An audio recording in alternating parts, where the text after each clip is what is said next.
before we do anything, I kind of just want to check in with everybody and see how you're feeling.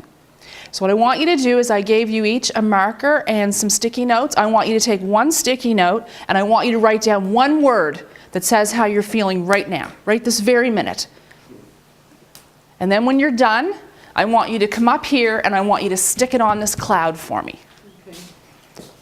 So just write one word on how you're feeling right this very minute. And I'm going to put mine up here of how I'm feeling right this very minute. And I'm excited.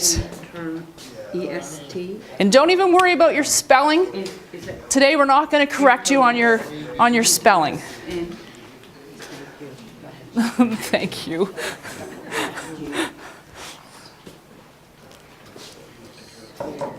Scared. S. Interested.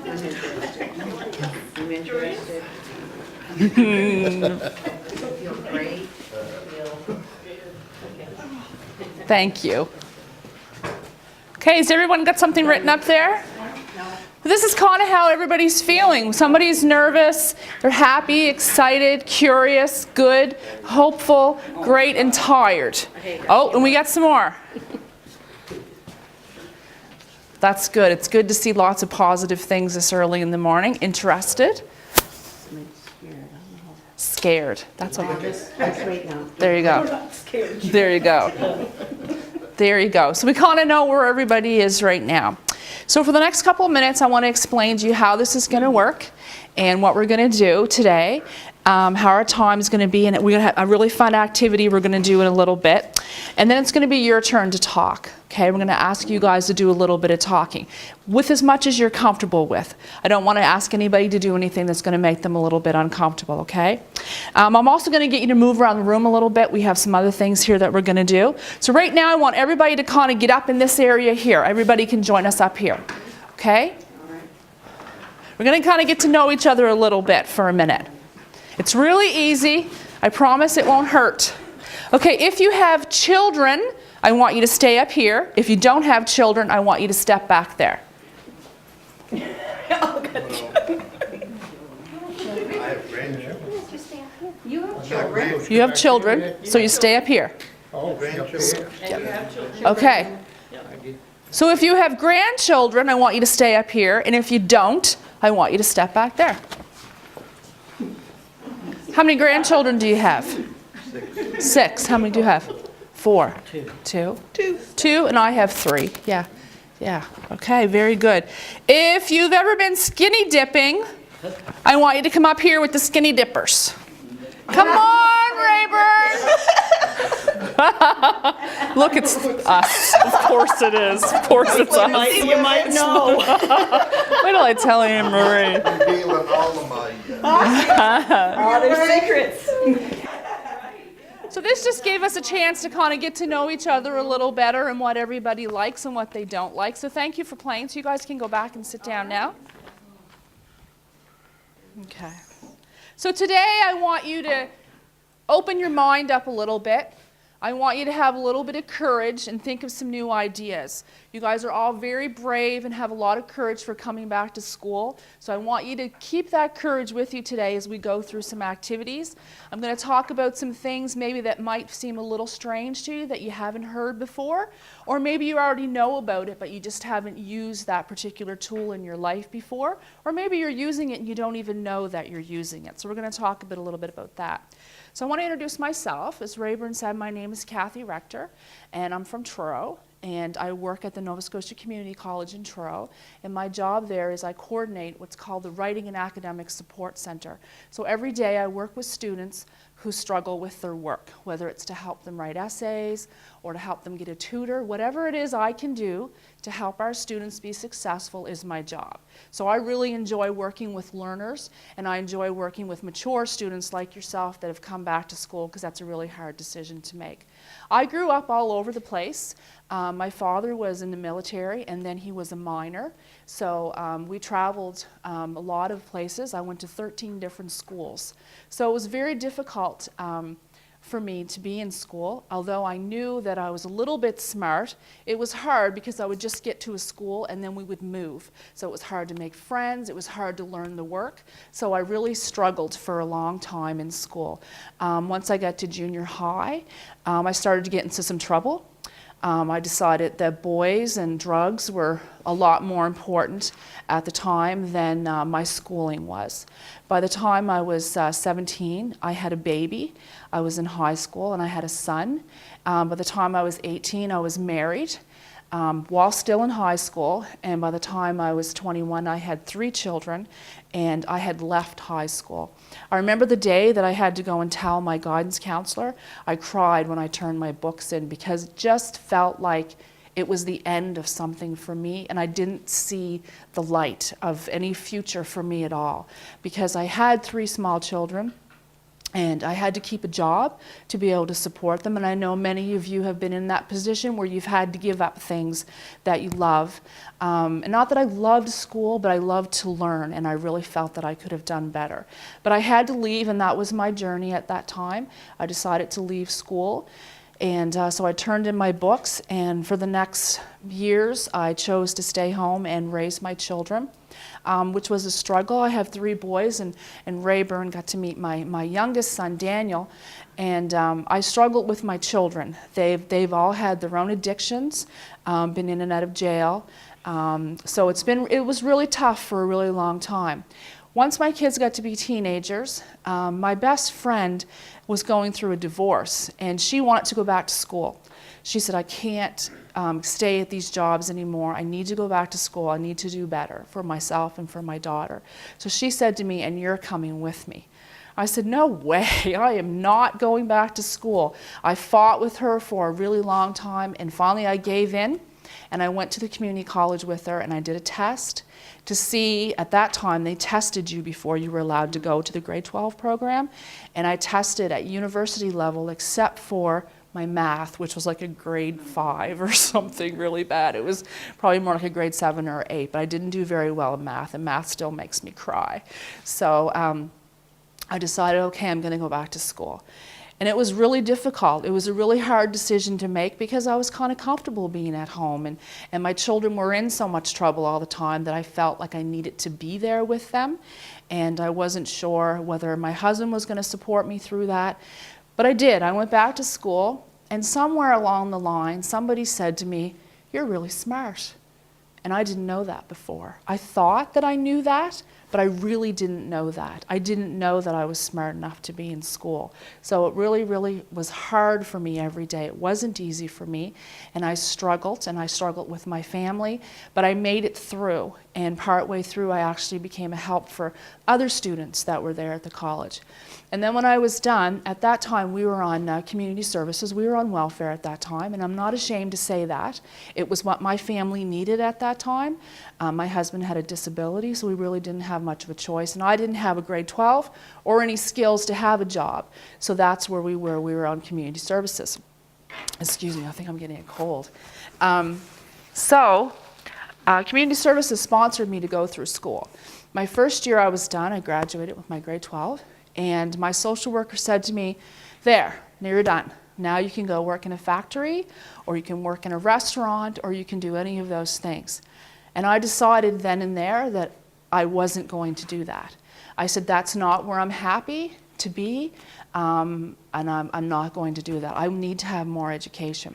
So I had to really fight with my social worker to get her to allow me to go back to school.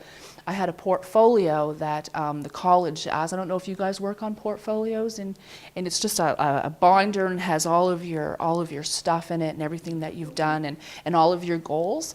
And I brought it with me, and I showed my social worker, and I said, this is what I've done. This is what I want to do, and this is how I want to do it. I want to go into human services, and I want to work with people, and I want to help people like myself, like my children. I want to help people. And they agreed that would be a good thing, and they finally said, okay. So they gave me funding for 2 more years. So I stayed at the community college, and I graduated with my human services. And now I'm working on my university degree. So I came a long way from feeling that I wasn't smart enough to even be at school, I was scared to death. I thought everybody is smarter than me, everyone is younger than me. I don't even know how to turn on a computer when I went to school. So when I was 38, I graduated from the community college and I went to work within the community. I had a lot of different jobs. I did some grant writing so I can create my own jobs and worked for community services. The same people that used to pay me to stay at home every month were now paying me to work for them. So that was kind of cool too. So that's kind of my story and where I'm at, and I'm in a pretty good place now. You know, life is never perfect, but it's exactly what you make of it.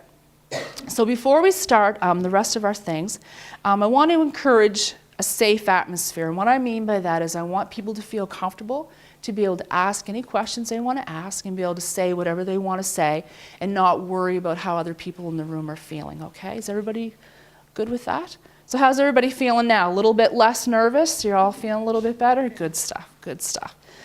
Okay, so I want you to take your sticky notes again. And I want you to think of one word to describe yourself. One word only to describe yourself. And I'll give you a minute to think about that. If you could only use one word to describe yourself, what would you say? How would you do that? One word. Maybe you want to describe yourself as perfect. Which I'm not. If you are, me and you are going to talk later. You have the power within you to change the way you feel about yourself. So when other people start to put their opinions on you, you know within yourself that those things aren't necessarily true. So how does that happen?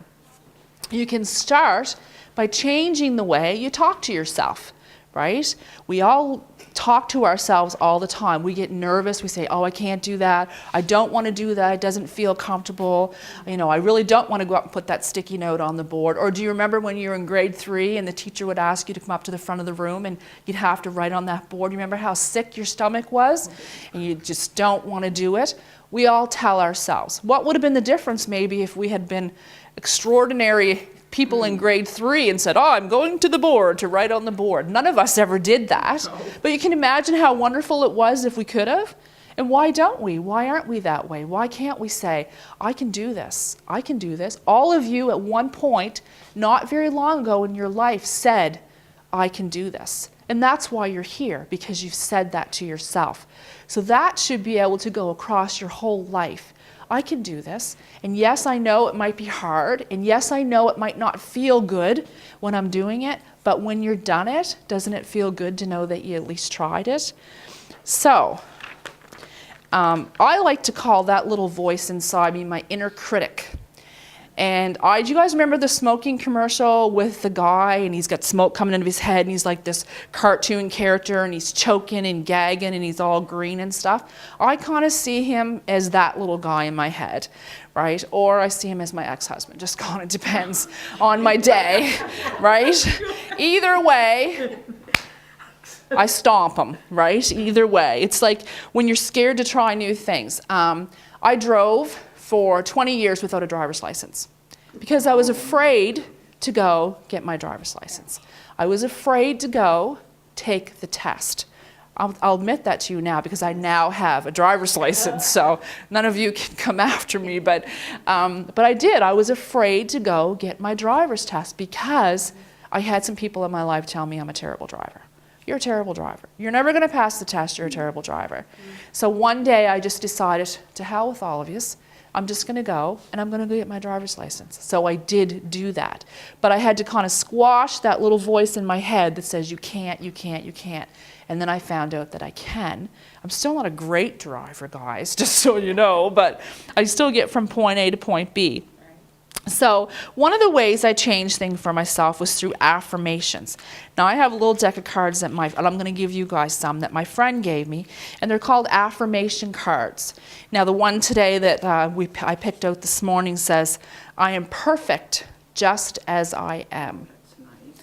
And what I do with these cards is I'll either carry it in my pocket or I'll just kind of memorize it before I leave the house, and I keep saying that to myself over and over and over and over again.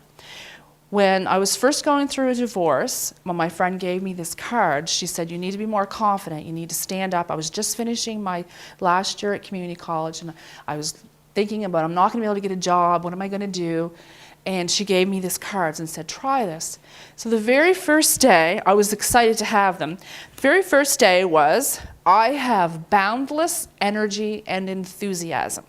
So I said, I'm going to do this. I'm going to carry this card around with me. I'm going to say it to myself all day. Had it in my bathroom mirror, had it in my pocket, had it when I was doing my dishes. That's one of my favorite places to think. I don't know how many of you like to do that, but when I'm doing dishes, that's when I do a lot of thinking. So I have it there. So that same day, I had to go and get a pair of pants hemmed at a store or a little shop down the road. This Asian woman runs, and she has a very strong accent. So her and I have a very hard time understanding each other. So I walked in, and she said, how are you today? And that's the first thing I said to her. I have boundless energy and enthusiasm. I think she thought I lost my mind. And she's just kind of looking at me. She says, good, good, good, she said. But that's what I kept doing, and I kept doing, and I kept doing. And I swear by these cards, I really do. Affirmations, they're basically just simple statements. It's similar to, think of it this way. When there's a rock and there's drops of water falling on a rock, okay? A few drops, they're not going to make any difference to that rock. But over time, as you know, that rock will keep dropping on the water. It will make an impression on that rock. It's the same with these. If you keep talking to yourself, it becomes a reality. So even for me to say that, I have boundless energy and enthusiasm, it makes me feel like I do have boundless energy and enthusiasm, even if I might be really tired and, not feel like doing whatever it is. But continuously over time, it will help. So what I have done is I made you guys some of your own they're on little cards, so you can poke them out. What I want you to do is, these are some of my favorite ones. And I want to give you an opportunity to make some of your own. So down one side, you'll see there's the affirmations, and on the other side is blank. So I'll give you guys an opportunity to take a couple minutes to think of a couple that would be good for you. What would help you? What would give you some energy? I'm not going to ask you to fill them all in. You can do those later. But what would be some things that would encourage you or to get you through a day? And those ones are just some of my favorite ones. Some of the other ones are, I surround myself with loving people, things like that. Mm-hmm. So think of two that you could say to yourself that would kind of get you through a day. And I won't ask you to share them with anybody. You don't have to share them with anybody if you don't want to. I am going to ask you to write one on a piece of sticky and stick them over there where it says affirmations. Max is marvelous. Nothing can top Max. Oh, I'm gonna. Look at him. Okay. Too shy. So sometimes just by saying things out loud, we concrete that for ourselves. So we can think about that in our head all we want, because it just becomes jumbled thoughts. But until we actually say it or do it, it doesn't always become real. And one day I was walking down the street and I found a shoelace. I was on my own for my very first time in my whole life. Think of the fact that I had married when I was 18. So all of a sudden I'm 38 years old and I've never been on my own. I've never paid bills. I've never owned a car. I've never had insurance. I've never had anything in my name. I've never rented anything. I've never made a grocery list on my own. I've never done anything by myself.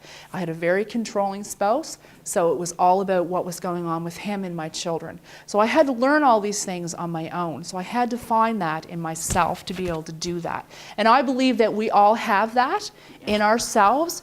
We just have to be willing to pull it out and say, this is mine, this is my life. And what I call my mantra, or sort of a motto for my life for a long time, is I am more than strong. I am strength itself. And that's what I would say to myself. And I found that in my head one day. I was walking down the street. I was going to look at the 12th apartment that nobody wanted to rent to me because I had no money.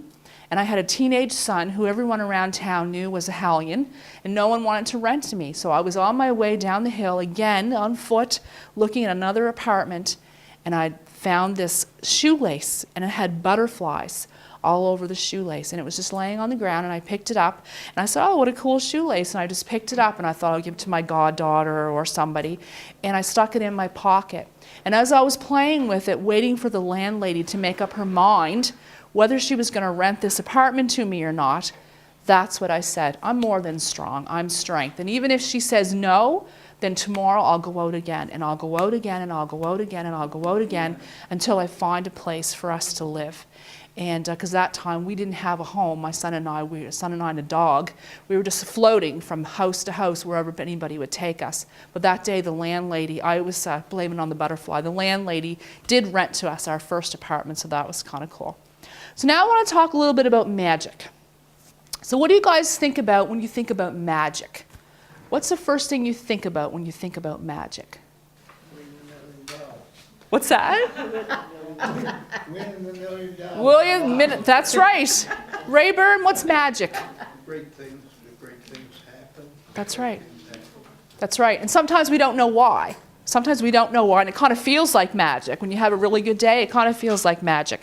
So when we think of magic wands, we think of fairy godmothers, Cinderella, magicians, wizards, witches, Harry Potter is a big thing, right? Fairy tales. In ancient Egypt, far back as 962 BC, that was a few years ago, magic wands were left in the tombs of people when they died. People would create magic wands, and they were thought to protect them as they went to the next world, to help the soul, or what they would call Ka, K-A, in the afterlife. Each wand would tell its own stories. So it would have jewels and beads and feathers, and sometimes they were carved by family or maybe by the person themselves before they died. They would have their own magic wand. They thought it was a good way to bring positive energy or positive vibrations to the dead body in the tomb. So traditionally, magic wands were made out of wood, and that's what you guys are going to make your magic wands out of today. So I want you all to think about that. You're going to make your own magic wand. So it's your wand. It can be whatever you want to be. But I want you to keep in mind 3 things when you're making your wand. Where you were before, where you are now, and where you want to be. This is mine, and it's been through a lot and beat up and backwards and all kinds of things, and all the stuff has fallen off. But it kind of shows my life in a way, and I should have glued everything back on. It's probably all in the bottom of the basket. Along the road, so everything is kind of sparkling and jumbled, and that's how I am most of the time. I have ADHD, so I kind of feel like in my brain sometimes that everything's very sparkly and very jumbled. So sometimes it takes me a while to sort things out. So this kind of represents, the bottom part kind of represents that. There's some broken jewelry. It's showing the rough spot, like where I felt kind of broken. When my grandmother died, I didn't have much structure as a child growing up, so I only knew one real home, and that was with my grandmother. So I knew wherever in Canada we ended up, or wherever I was at, I always had my grandmother that I could go to. She was my stability. She was my rock. And when she passed away, that was a really hard time for me. And I was just getting ready to graduate from the community college with my grade 12 when she passed on. So she didn't get to see me do that, but she was one of my big encouragers. So these kind of represent the jumbledness of my life. When I was going through a divorce, I had a big peace sign in the middle and it's fallen off. But the peace sign and the fairies, they kind of represent my belief in myself. The fact that at the end of the day, we came here alone on this planet, we're going to leave alone, and sometimes we feel alone. But that's okay, because if we have that strength within ourselves, then that should be sometimes all that we need. Sometimes we need to go in there and pull that out, and those are what those represent. By making the wands, it helps them to think about, reflect on, where was I at, where am I now, and where am I going, or what is my hope for the future? because until we goal set or until we think about that, it doesn't really exist for us until the reality of something to have. And so when they take that wand home, they can look at that, and that affirms for them, this is where I was, this represents me, and maybe in a darker time or a time that was more confusing, and now I'm working towards something so they can see where they are right now and how far they've come, and then be able to see where they could go. And by knowing where you've been at helps propel you forward into where you want to be. So what someone said to me one time was, if you had a perfect day, what would that be? So of course I went through the motions. I would get up in the morning and this is what it would look like, and this is what I have, and this is where I would be going, and this is what I'd be wearing, this is what I'd be doing. And she said to me, so why don't you have that? It's as simple as that. Why don't you have that? And I didn't have an answer for her. And I think that as people, as humans, we don't often think that we deserve to have those things, that they're only meant for other people, that they're only meant for someone else, and they're not meant for us, when actually all of that is meant for each of us, for us to have when we want it. We just have to figure out how to get there, how to get it. It's accessible to anyone. So now these women are doing things like watching the news, and then we have these women who are now graduating, going on to other programs, becoming professional women, coming back to us and saying, I want to be a part of this now because that helped me get to where I want it to be, right? So that's kind of where this came from. Is that now? Sure, you can share with them about your wand. Well, I don't know what that feather is down here, or why I put that down there, but anyway, that's a starter. But anyway, this little fella here, I call him the Sandman. Nights when I go home after classes or whatever I'm doing, have supper, I'll go in on the big chair and sit down, go to sleep. There's Cinderella here. It's my daughter. She, one of the youngest daughters, she loves Cinderella. So that's a symbol for her. This one here of the tree is a symbol of the gold. And I was in Truro. That's what I made for my gold, a tree to tell what it meant, what I was going to do in life. And this here's from my other granddaughter. She loves jewelry. She's into her grandmother's jewelry every time she comes down. And of course, Santa Claus. That's Christmas time. I love to have the whole family with us at Christmas for a meal and a get-together. And there again, the feathers, it just tops the wand off. That's right. That's the magic around. yeah. That's right. That's it. Thank you. This heart represents how much I love my kids. I'm glad I have them. And this is one Sarah loves to wear barrettes. And this is like Nadia and Mary loves to wear jewelry, earrings. This is Noelle when she was little. She was about 4 years old. Her favorite cartoon used to be Mermaid. She still loves it. This is Beans. Well, Sarah likes to play with him. This is Noelle. When I was little, I used to love playing with rocks and the same thing that my kids used to play with, the shells and rocks. They like to collect them. That's it. Well, the first thing that caught my attention was the color of the stick.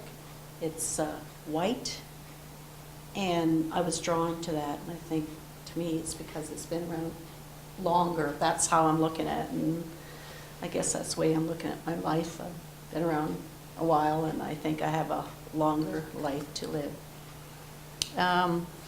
When I was very young, we didn't have any money, and I used to dream. I was very much a dreamer, and that's why there's a bit of sparkles there. I'm much a dreamer, and I used to dream that I could help my family, and it was all materialistic things: nice home, nice car, nice clothes. And I was very young, and I was hoping I could help my family in becoming, I guess, having nice things. That was important to me. So here I am dreaming And there's a snake here, and it's going back and forth. And to me, it's like my life, what do I want to do? Where do I want to go? And my father is white, my mother is native. And that's where the feather comes in. And it's a crooked feather. And when I was young, it was discouraged to talk about anything native, to do with learning the language, any customs, because I can remember my father becoming very angry when my mother was trying to teach me her language. And I think it was discouraged back then. I'm not sure I can say exactly why, but it was. I became very much a dreamer, fantasizing. I would escape my real life when I was unhappy, and I would go into a fantasy world. There's a lot of blue sparkly here.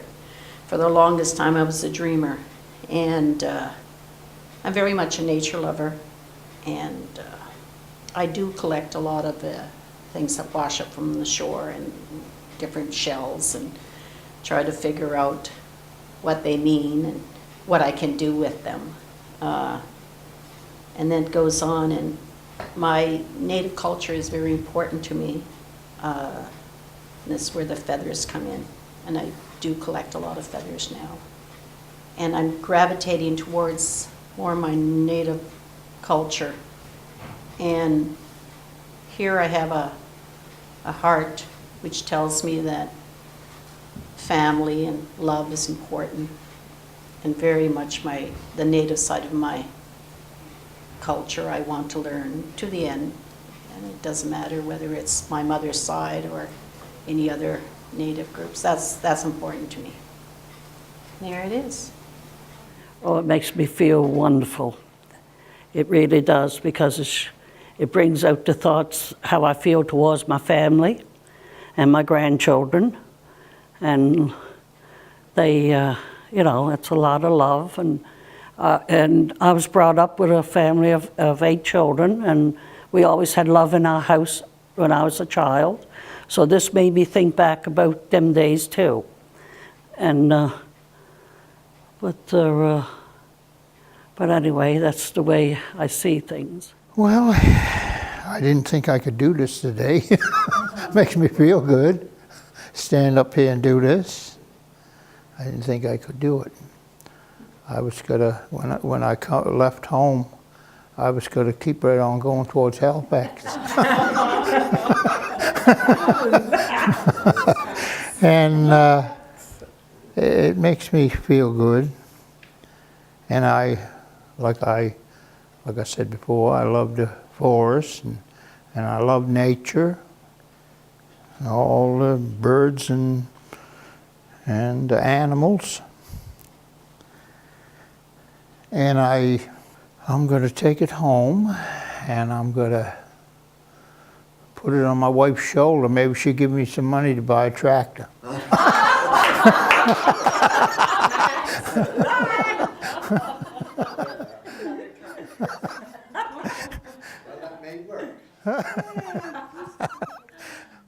This workshop empowered me to continue my education and go after my dream. And I like the way she said that she struggled with her life when she was 17, how she told her story and how she struggled. Like I went same thing, I went through same thing she did, so I know all about it. Kathy's story hit me in a way that it took me back. My family, and I guess somewhat my life too. And to see how strong she was to stand up there in front of people at a young age and tell people her life story, her life history, her family. That's what inspired me. I'm glad that I took this challenge on. And in the future, later on, I'd hard to say how long it will be, but I will probably go and trade, but the course or something into flowers, planting and whatnot. I got to talk about myself, where I was, and where I'm going. And I find by doing this workshop and making this magic wand, it would help me stay focused. I can put it up there when I'm starting to feel a little uncertain, knowing where I want to go. What I liked about the workshop, Kathy was able to stand up there and talk about where she was, where she is going and has gone, and there was a lot of inspiration there. And I think, well, I know I could relate to her story, and that made me feel more at ease. I was able to stand up and talk in front of people and certainly talk about a bit more about my life by making this magic wand. Shows where I was and where I want to go. The way I feel now, I want to continue with my education to the end of my life. I just want to continue learning. It's wonderful. I'm really enjoying myself. I live on a farm, and I got a family. My youngest daughter and her family lives with us. And we got all kinds of animals on the farm, and I was always at home. And one day I got looking into the bulletin, and there I seen a picture of Max, back to school. So I thought, what better time now? I'm going to try it. And my youngest daughter, she said, yes, Mom, go for it. She said, you stayed home and you brought us up, my sister and I, and you was never done anything for yourself, so it's time now that you go and do things for yourself. So I started, made the phone call and got in here, and I'm so happy I did. I learned a lot since I'm coming to school here. And before I didn't want to go to anything, because baby showers or anything, because I couldn't spell, I couldn't read. But now since I'm coming here, I see a difference. And the day with this workshop that we went to, I learned a lot. I learned how other people had troubles as well as myself. So everybody has their ups and downs. And so when I go home, I'm going to show my grandchildren my magic wand, and I'll get them to make one and get them started on it. And I know they'll go for it, but I know my oldest grandson, his will be all about animals, and my youngest grandson, his will be about hockey. Anything that they can find with hockey. There's always hope for everybody, and you take your magic wand and sit down and really think what you can do to get out of that situation you're in. There is hope for everyone.